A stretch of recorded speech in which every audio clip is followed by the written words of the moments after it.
بمكونات المجتمع القرطاجي. ينقسم المجتمع القرطاجي إلى صنفين، هما المواطنون يعيشون داخل مدينة قرطاج ويتمتعون بحق المساهمة في الحياة السياسية ولا يدفعون الضرائب. غير المواطنين يقيمون خارج المدينة ولا يساهمون في الحياة السياسية ويدفعون الضرائب. ب. المؤسسات السياسية. الأشفاط. يسمى الحكام عند القرطاجيين بالأشفاط، وهم ينحدرون من أرقى العائلات ولا يستلمون الحكم وراثياً، ولكن يتم اختيارهم من قبل سكان المدينة دون اعتبار عامل السن. مجلس الشيوخ.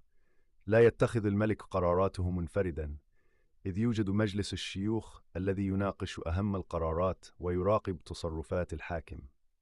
مجلس العامة أو مجلس الشعب هو الرقيب والحاكم بين مجلس الشيوخ والملك. إذا شهد الاقتصاد القرطاجي ازدهاراً كبيراً من خلال توسع التجارة، حيث امتدت القوافل إلى إفريقيا الاستوائية، ووصل البحارة إلى مختلف الدول المتوسطية وحتى المحيط الأطلسي، مما أدى إلى ازدهار الموانئ التجارية والعسكرية. كما ازدهرت الفلاحة، خاصة في منطقة الوطن القبلي التي عرفت ببساتينها وكرومها ومراعيها، إضافة إلى إسهامات العلماء في تطويرها مثل موسوعة ماغون.